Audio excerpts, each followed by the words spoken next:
အားလုံးကကျွန်တော်တို့ရဲ့ energy တွေ chain တွေ life တွေ intention တွေပြင်းနဲ့ဖြည့်ဆည်းနေတယ်လို့ပဲ focus တစ်ခု awareness တစ်ခု attention ကိုကိုယ်တိုင်ပေးဖို့ကြိုးစားကြည့်ပါမင်္ဂလာပါကျွန်တော်ရဲ့နောက်ထပ် video နဲ့ကြိုဆိုပါရစေဒီနေ့မှာဆွေးနွေးချင်တဲ့ပြောချင်တဲ့အကြောင်းအရာကတော့ဒီ social media ကနေပြီးတော့တော်တော်များသိကြတဲ့အတိုင်း attention ဆိုတဲ့ကိစ္စပေါ့ဆိုတော့ခုခေတ်မှာလူတိုင်းတော်တော်များပြောသလိုကျွန်တော်ရဲ့ attention economy တို့ပြီးနောက်ကျွန်တော်တို့ social media ရဲ့ addiction တွေပြောမှာ brain rot ဆိုတဲ့ပြဿနာတွေဒါတွေအားလုံးသိကြတဲ့အတိုင်းပဲတော်တော်ကြဲခုနောက်ပိုင်းမှာပြောလာကြပြီခုဒီနောက်ပိုင်းခု AI တွေပေါ်လာပြီခုနည်းပညာတွေ dark side တွေကိုတော်တော်များလည်း aware ဖြစ်လာကြပြီလို့တော့ကျွန်တော်ယူဆရတယ်ပေါ့နိဆိုတော့အဲ့နောက်ပိုင်းမှာခုဘယ် social media ပဲဖြစ်ဖြစ်ဒီပြောမှဆိုဒီ system ကြီးတစ်ခုလုံးဒီကမ္ဘာလုံးကို run နေတဲ့ system ကြီးတစ်ခုလုံးစီးပွားရေး social media တွေ service တွေအားလုံးကိုပြန်စဉ်းစားကြည့်လိုက်လို့ရှိရင်အားလုံးကကျွန်တော်တို့ရဲ့ energy တွေ chain တွေ life တွေ intention တွေပြင်းနဲ့ဖြည့်ဆည်းနေတယ်လို့ပဲဘယ်လိုမျိုးလဲဆိုတော့ specifically attention ကိစ္စပေါ့နိဒီ attention ကိုခုခေတ်မှာကျွန်တော်ကိုယ်တိုင်ပေးကြမလို့တော့ဒီတော်တော်များများအရာအားလုံးကကျွန်တော်တို့ရဲ့ attention ကိုဆွဲယူဖို့ကြိုးစားနေကြတယ်ဒီ hooks တွေဒီ videos တွေ video တောင်မှအရင်တော့ဆိုလို့ရှိရင် long form ဆိုရှိတယ်ဒီ podcast အရှိကြီးတွေရှိတယ်ခုနောက်ပိုင်းမှာအဲ့ဒီခင်စားတော့ခုနောက်ပိုင်းမှာအကုန်လုံးကတိုရုပ်မြင်ဆန်ဆန်လုံးဝကျွန်တော်တို့ရဲ့အတွေးတွေဒီအာယုံတွေကိုအကုန်လုံး hoax လုပ်ဖို့ဖန်ဆားဖို့ပဲသူတို့စူးစမ်းကြရတာအဲ့ဒီအချိန်မှာကျွန်တော်တို့ကိုယ်တိုင်ကလည်းသူတို့ယူသမျှသူတို့ဆွဲသမျှအားလုံးကိုကျွန်တော်တို့ကဘယ်လိုခေါ်မလဲဒီထဲမှာပြောသလိုဟိုတော်တော်များဒီမှာသုံးသလိုမျိုး bombarded ပေါ့ bombarded ကခုနပြောလို့ဒီထားတော့လေထဲမှာအဲ့လိုအရာတစ်ခုကလွှင့်ပြီးဟိုလွှင့်လိုက်ဒီလွှင့်လိုက်နေအရာကျွန်တော်ရဲ့ attention ကျွန်တော်ရဲ့အာယုံစူးစိုက်မှုကလည်းအဲ့တိုင်းဖြစ်နေကျွန်တော်ဒီနေ့စဉ်ခုလက်ရှိမှာဖုန်းတွေရှိတယ်ဖုန်းတွေဘယ်လောက်ပဲဟို knowledge ရှိဘယ်လောက်ပဲဟို practice တွေလုပ်တော်တန်ဒီ system ကလော့အောင်လုပ်ဖို့မလဲလက်ရှိကျွန်တော်ကိုယ်တိုင်ဒီဖုန်းလက်ထဲမှာရောက်လာဒီဖုန်းကိုချဖို့ဒီ scroll လုပ်တာကိုရပ်ဖို့အဲ့လောက်ကြီး smooth ဖြစ်ချောမွေ့မလုပ်နိုင်ဆိုတော့အဲ့ဒါဘယ်လောက်ထိခုနပြောရဲ strong ဖြစ်တယ်ခုနပြောရဲကျွန်တော်ရဲ့ဒီ attention ကျွန်တော်ရဲ့ brain အားလုံးကိုသူဆွဲယူထားတယ်ဆိုတဲ့အဓိပ္ပာယ်ပေါ့လေကျွန်တော်ကိုယ်တိုင် attention ပေးရတယ်ဆိုမှမရှိအောင်ဘာလို့ဆိုအဲ့မှာကအရင်တဒနာရှိတယ်ကိုယ်တိုင် attention မပေးဘဲနဲ့အရာအလုံးကကိုယ့် attention ကသူများဆွဲရအောင်ပဲလိုက်ပါနေတယ်လို့ဆိုလို့ရှိရင်ရေရှည်မှာကျွန်တော်တို့ဒီ process လုပ်တဲ့ကျွန်တော်တို့ရဲ့ဒီ mentally psychologically ဒီ neurologically ကသူလှုပ်တဲ့အတိုင်းမလှုပ်တော့ဘဲနဲ့အဲ့ဒီအချိန်မှာပြောင်းပြန်နေဖြစ်နေတဲ့အချိန်မှာအမှပြဿနာတက်တယ်ပေါ့နိကျွန်တော်အဲ့နောက်ပိုင်းမှာခုနပြောတဲ့ attention မပေးနိုင်တာမပေးချင်တော့တာတခု attention ပေးရမယ့်ကိစ္စမှာကိုယ့်ရဲ့အာရုံကမရတော့တာတို့ဘာတော့ခုံဖြစ်ကုန်တယ်ကျွန်တော်အဓိကပြောချင်တာတော့အဲ့ဒါပဲပေါ့ဒီ attention ကိုကိုယ်တိုင်းမပေးရဘဲနဲ့ကိုယ် attention က social media influencer တွေ celebrity တွေ advertisement တွေ commercial တွေဒီ business တွေအားလုံးကသူတို့လည်းကြည့်သူတို့ပြရတယ်လည်းကြည့်သူတို့လောက်တာလည်းလောက်သူတို့နေတိုင်းလိုက်နေအမြဲခေါင်းထဲမှာပြည့်ပြီးတော့ဘယ်လိုကောင်းလဲပြီးတကယ်မှာသူများတော့မသိဘူးကျွန်တော်ကိုယ်တိုင်ဒီ social media တွေကနေတစင်းလို့အရင်လေ့လာတယ်အရင်တော့အမလေးအရင်တော့ပို့ပြီးတော့လေ့လာဖြစ်တယ်နားထောင်တယ်ဒီ podcast တွေဖြစ်ဒီ knowledge တွေဖြစ်အဲ့လိုနားထောင်မှများလာတယ်ပြီးရင်ခုနပြောတဲ့ဒီ motivation တွေပဲဖြစ် information မျိုးစုံပါလေများလာတဲ့အချိန်မှာကျွန်တော်စိတ်ထဲမှာဟိုနောက်ထဲမှာဟောကဒါရီနည်းနားထောင်တာပင်ပန်းလာဟိုကလည်းဟိုသူ hooks တွေနဲ့သူရဲ့ထားပါတော့ thumbnail ဒီကျွန်တော်တို့ဒီ social media သူသဖြင့် YouTube ဒီ system time thumbnail ကောင်းလုံးမှ ဒီ main ရဲ့ video ကိုဒီလူရဲ့ attention ကိုဒီစကားပြောတာကောဒီ editing ကရော title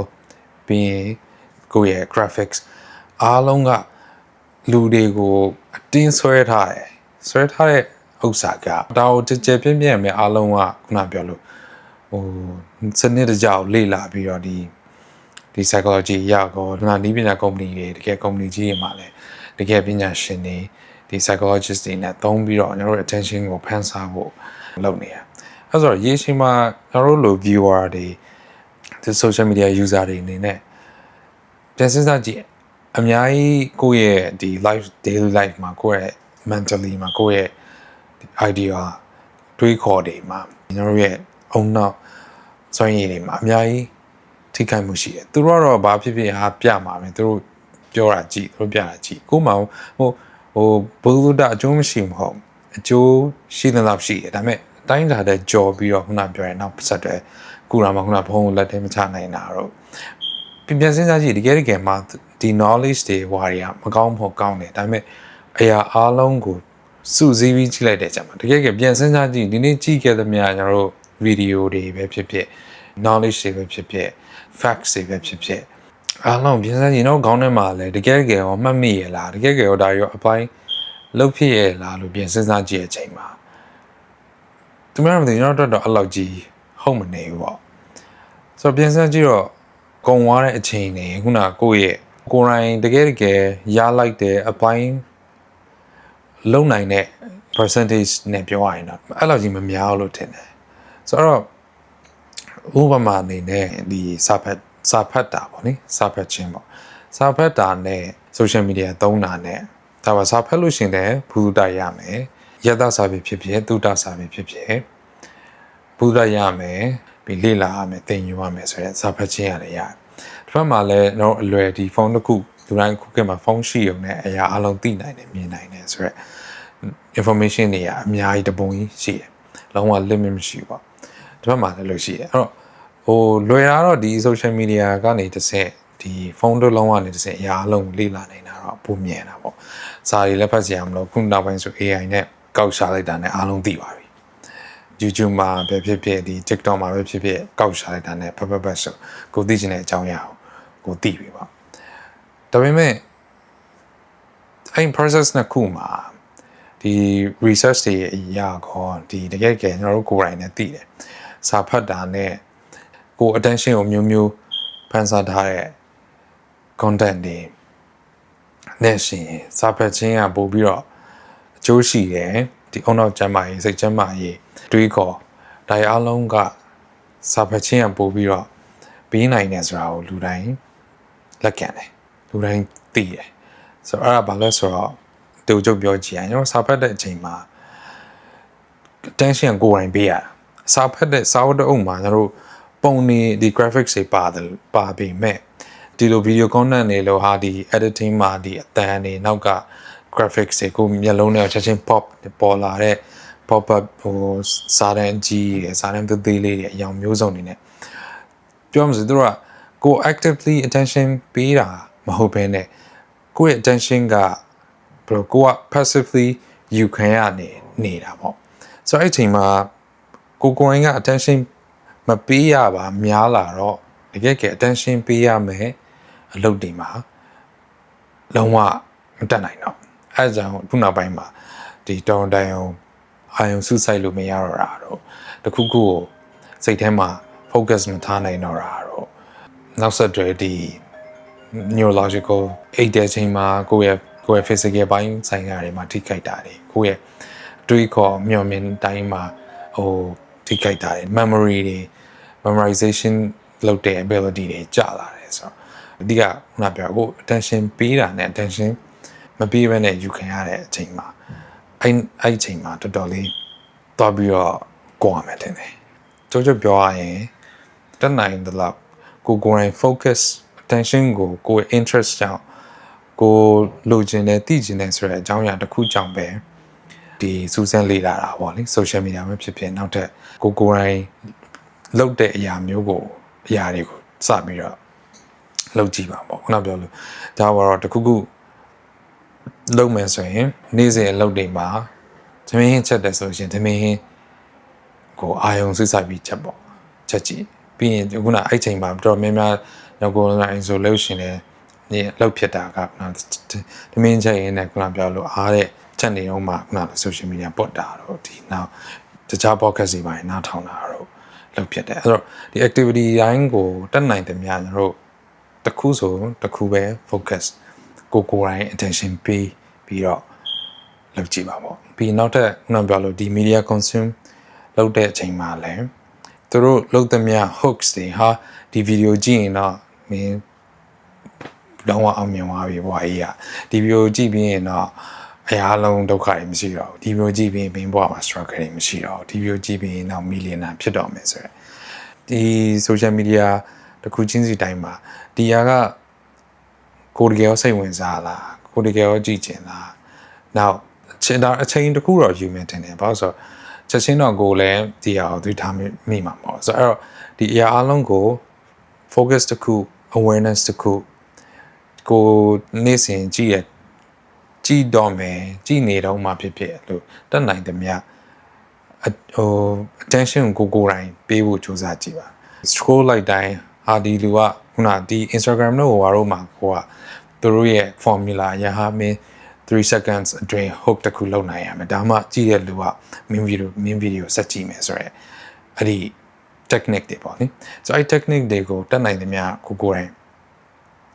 aware လုပ်ပြီးတော့ attention ပေးကြည့်သူတို့တကယ်ရောဒါကကိုကြည့်ချင်လားကိုလိုအပ်လားသူတို့ပြောသလိုမျိုးလူတိုင်းဟိုတင်သမျှအရာကိုကြည့်နေရမှာဆိုရင်တော့သက်လုံးဟိုဘယ်လိုခေါ်မလဲကို့မှာ24နိုင်လောက်မှာမဟုတ်လေအဲ့တော့ဒီနီးလန်းနဲ့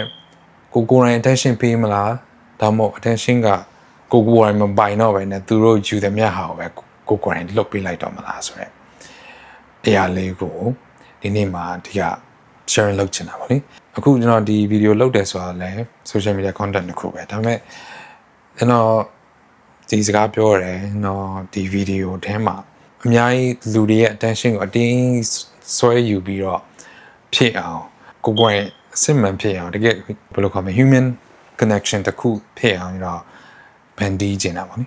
ဆိုတော့ဖန်အဲ့တော့ဒီထဲမှာလည်းကျွန်တော်ခုနဒီလိုပြောနေနေတော့ကိုယ်တိုင်ကအဲ့ဒီခုနပြောရဲ attention ရအောင်တို့ဒီကြည့်ရတဲ့သူဆွဲခေါ်အောင်တို့ကိုယ်တိုင်ကျွန်တော်ကိုယ်တိုင်မကြိုးစားဘူးဘာလို့ဆိုတော့ဒီຢာကရေရှည်မှာဒီနောက်ပိုင်းမှာ AI kit တွေမှာကိုယ်တိုင်